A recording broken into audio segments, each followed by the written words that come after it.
Chapter 8. The Robin Who Showed the Way. Let's see what Mary uncovers as she enters the secret garden. She looked at the key quite a long time. She turned it over and over and thought about it. As I have said before, she was not a child who had been trained to ask permission or consult her elders about things. All she thought about the key was that if it was the key to the closed garden, and she could find out where the door was, she could perhaps open it and see what was inside the walls and what had happened to the old rose trees. It was because it had been shut up so long that she wanted to see it. It seemed as if it must be different from other places, and that something strange must have happened to it during the 10 years. Besides that, if she liked it, she could go into it every day and shut the door behind her, and she could make up some play of her own, and play it quite alone, because nobody would ever know where she was, but would think the door was still locked, and the key buried in the earth. The thought of that pleased her very much. Living as it were all by herself in a house with 100 mysteriously closed rooms, and having nothing whatever to do to amuse herself, had set her inactive brain to working and was actually awaking her imagination. There is no doubt that the fresh, strong, pure air from the moor had a great deal to do with it, just as it had given her an appetite, and fighting with the wind had stirred her blood. So the same thing had stirred her mind. In India she had always been too hot and languid and weak to care much about anything, but in this place she was beginning to care and to want to do new things. Already she felt less contrary, though she did not know why. She put the key in her pocket and walked up and down her walk. No one but herself ever seemed to come there, so she could walk slowly and look at the wall, or rather, at the ivy growing on it. The ivy was the baffling thing. Howsoever carefully she looked, she could see nothing but thickly growing, glossy, dark green leaves. She was very disappointed. Something of her contrariness came back to her as she paced the walk and looked over it at the tree-tops inside. It seemed so silly, she said to herself, to be near it and not to be able to get in. She took the key in her pocket when she went back to the house, and she made up her mind that she would always carry it with her when she went out, so that if she should ever find the hidden door, she would be ready. Mrs. Medlock had allowed Martha to sleep all night at the cottage, but she was back at her work in the morning with cheeks redder than ever, and in the best of spirits. "I got up at 4 o'clock, she said. It was pretty in the moor, with the birds getting up and the rabbits scampering about, and the sun rising. I didn't walk all the way. A man gave me a ride in his cart, and I did enjoy myself." She was full of stories of the delights of her day out. Her mother had been glad to see her, and they had got the baking and washing all out of the way. She had even made each of the children a dough cake with a bit of brown sugar in it. I had 'em all piping hot when they came in from playing on the moor, and the cottage all smelt o' nice, clean hot baking, and there was a good fire, and they just shouted for joy. Our Dickon, he said our cottage was good enough for a king. In the evening they had all sat around the fire, and Martha and her mother had sewed patches on torn clothes and mended stockings, and Martha had told them about the little girl who had come from India and who had been waited on all her life by what Martha called blacks, until she didn't know how to put on her own stockings. They did like to hear about you," said Martha. "They wanted to know all about the blacks, about the ship you came in. I couldn't tell them enough." Mary reflected a little. "I'll tell you a great deal more before your next day out," she said, "so that you will have more to talk about. I dare say they would like to hear about riding and elephants and camels, and about the officers going to hunt tigers." "My word!" cried delighted Martha. "It would set 'em clean off their heads." "Would thou really do that, miss? It would be same as a wild beast show, like we heard they had in York once."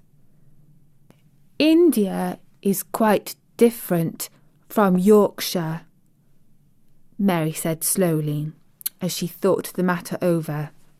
"Why, our Dickon's eyes nearly started out of his head. They got that round," answered Martha. "But mother, she was put out about your seeming to be all by yourself, like. She said, 'Hasn't Mr. Craven got no governess for her, nor no nurse?'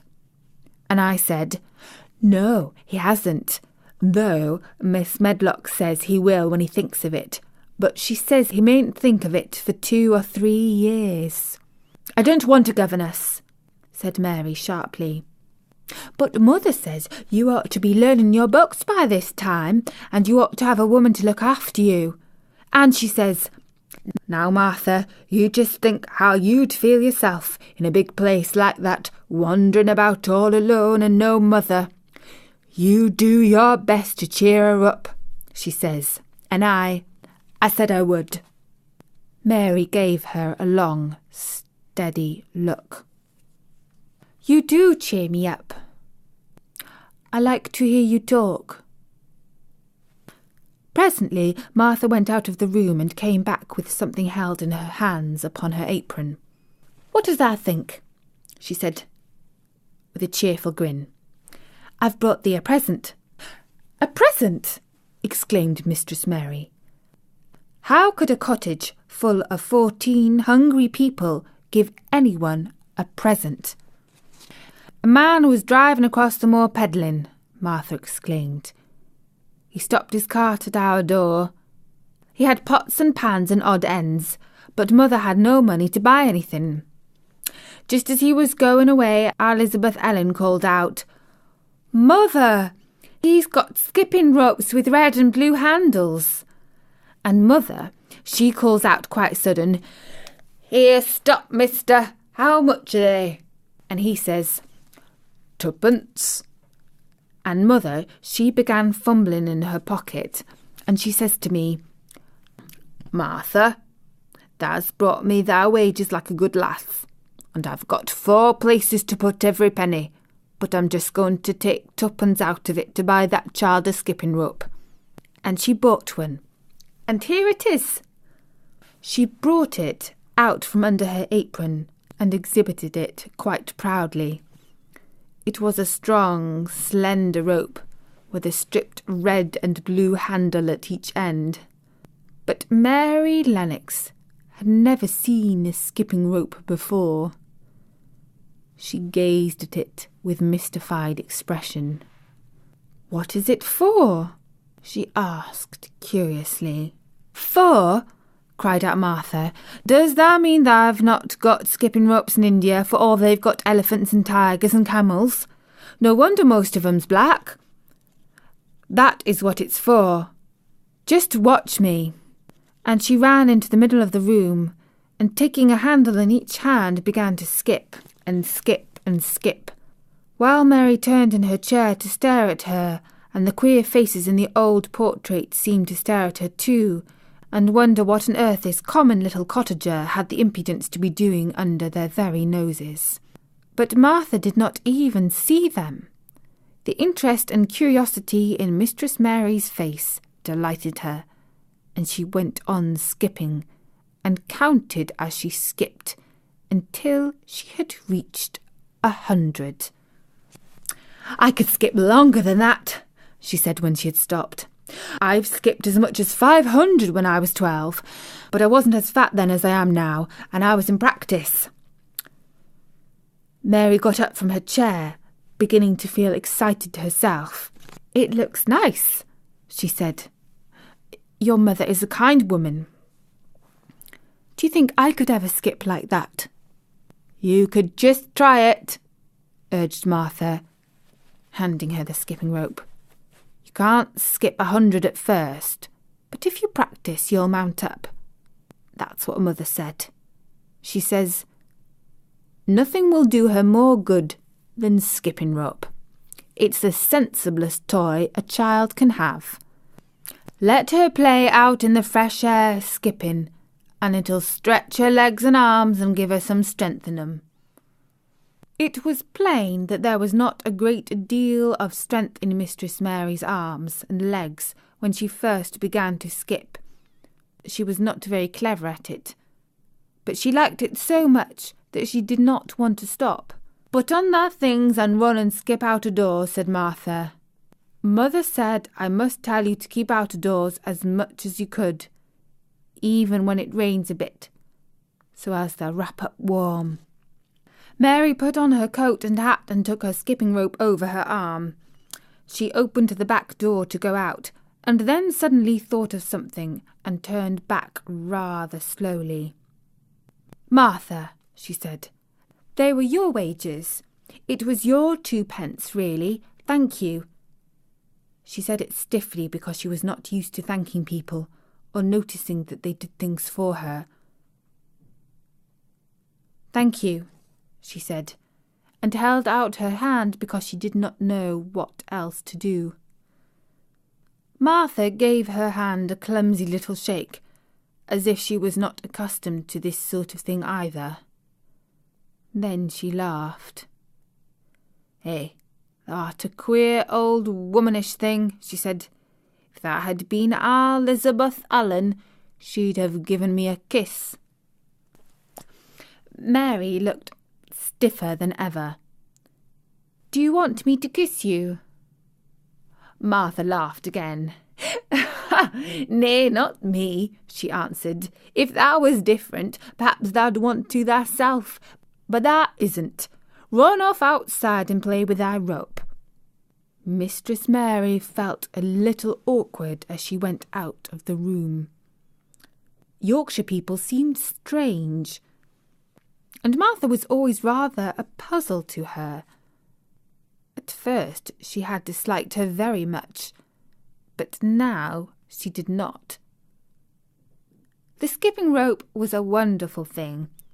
She counted and skipped and counted until her cheeks were quite red, and she was much more interested than she had ever been since she was born. The sun was shining, and a little wind was blowing. Not a rough wind, but one which came in delightful little gusts and brought a fresh scent of newly turned earth with it. She skipped round the fountain garden, and up one walk and down another. She skipped at last into the kitchen garden, and saw Ben Weatherstaff digging and talking to his robin, which was hopping about him. She skipped down the walk toward him, and he lifted his head and looked at her with a curious expression. She had wondered if he would notice her. She wanted him to see her skip. "Well," he exclaimed, "upon my word, perhaps thou art a young un after all, and perhaps thou's got child's blood in thy veins instead of sour buttermilk. Thou's skipped red into thy cheeks as sure as my name's Ben Weatherstaff.